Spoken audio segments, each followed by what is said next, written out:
दोस्तों, आज की कहानी है बहू हमारे घर में शाम को दाल ही बनेगी, हरी सब्जी नहीं बनेगी। दोस्तों, कहानी शुरू करने से पहले अगर आपने हमारे चैनल को सब्सक्राइब नहीं किया है तो सब्सक्राइब कर लीजिए ताकि आपके पास पहुंचे हर नया वीडियो। इस घर की बहू यानी मैं पल्लवी हर लड़की की तरह आंखों में हजार सपने के लिए अपने ससुराल में गृह प्रवेश किया।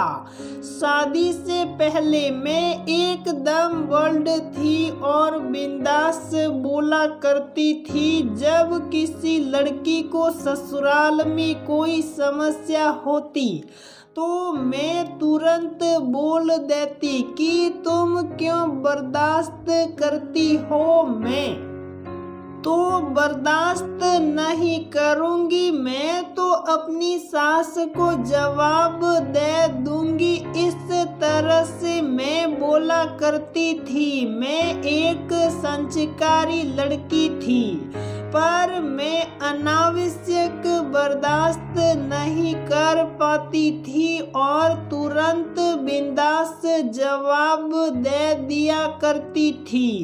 हमारे टाइम में लड़कियों को पढ़ना एक यूनिक बात मानी जाती थी और मैंने उस टाइम पर MSc किया था और मैंने गेम्स भी बहुत खेली थी और मैं अपने मम्मी पापा की लाडली बिटिया थी। मैं पढ़ने में भी बहुत होशियार थी तो स्कूल और कॉलेज में भी सबकी फेवरेट रही थी।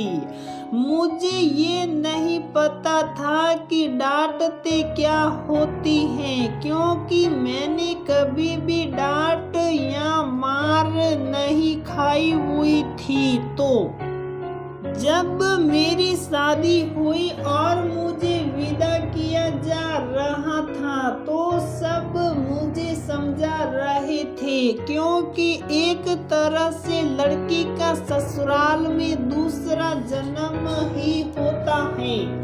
अलग परिवेश और अलग माहौल में उसे एडजस्ट होना होता है। उन सब को ये भी पता था कि मैं बर्दाश्त नहीं कर पाती। इतना सब कुछ होने के बावजूद भी मैंने काफी बर्दाश्त किया, लेकिन अंत में मुझे पहले की तरह बनना ही पड़ा। अब जब मैं शादी करके ससुराल आई तो मैं भी और लड़कियों की तरह हजार सपने आंखों में बसाए हुए और अपने ससुराल में मैंने गृह प्रवेश किया। ससुराल में प्रवेश करते ही मुझे पता चल गया कि मेरे ससुराल में मेरे सास और देवर का दबदबा चलता है। अभी शादी को 2 दिन ही हुए थे और मुझे पता चला कि रोज शाम को यहाँ पर दाल ही बनती और मुझे दाल के साथ खाना खाना अच्छा नहीं लगता था, लेकिन जाने क्यों मैं वहाँ बोल नहीं पाई। अगले दिन से ही मुझे रसोई घर और सारे की जिम्मेवारी सौंप दी गई। सारा घर का काम मेरे भरोसे ही छोड़ दिया गया। शाम को जब दाल बनानी होती तो सास ही निकाल कर देती कि इतनी दाल बना लो। अब जब सब खाना खा चुके होते तो मेरे लिए वह दाल भी नहीं बचती। अब मैं सोचती मैं खाना कैसे खाऊं और तो और अचार भी मेरे ससुराल में नहीं होता तो मैं सोचती कि रोटी कैसे खाऊं? तो सास बोलती कि एक प्याज काट लो और उसके साथ खा लो। मुझे बहुत गुस्सा आता और मन करता कि मैं बोल दूं, लेकिन मैंने नहीं बोला। सोचा कि चलो ऐसे कभी कभार हो जाता है, लेकिन जब कुछ दिनों तक लगातार यही चलता रहा तो मैंने भी हिम्मत करके बोल ही दिया कि मैं ऐसे खाना नहीं खा सकती। मैं दाल सब्जी के बिना खाना कैसे खाऊं? मैंने तो अपने मायके में कभी दाल के साथ खाना नहीं खाया। दाल के साथ मुझे तो सब्जी भी खाने की आदत है। तो मेरी सास बोली कि यहाँ तो रोज दाल ही बनती है और वही बनेगी। तो मैंने बोला मेरे लिए तो वह भी नहीं बचती। तब सास बोली कि क्या हो जाएगा अगर बिना दाल के खा लोगे? तो मैं बोली क्यों, काम तो मैं सबसे ज्यादा करूं और खाना खाते वक्त मेरे लिए वह भी नहीं बचता। तो मैं तो अपने लिए सब्जी और दाल दोनों ही बनाऊंगी तभी खाना खाऊंगी।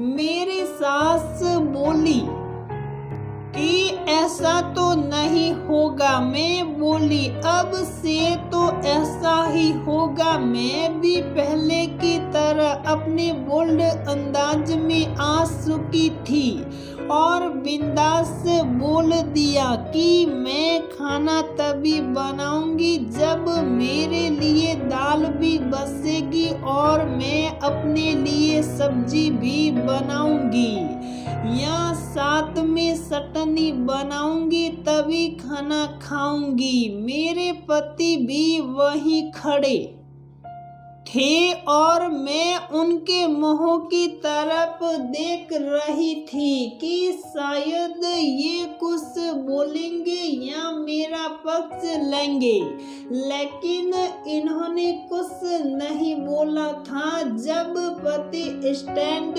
ना ले तो पत्नी को बोलना ही पड़ता है। मैं उनके मुंह की तरफ देखती रह गई और सबसे ज्यादा दुख तब होता है जब पति ही पत्नी का साथ ना दे, जिसके लिए वह अपना घर संसार छोड़कर आई है। लेकिन मैंने भी हार नहीं मानी और अगले दिन से मेरे सास ने दाल ज्यादा बनवानी शुरू कर दी और मैंने अपने लिए चटनी भी बनाई। वह चटनी सब ने खाई और मैं रात को अच्छे से खाना भी खाई।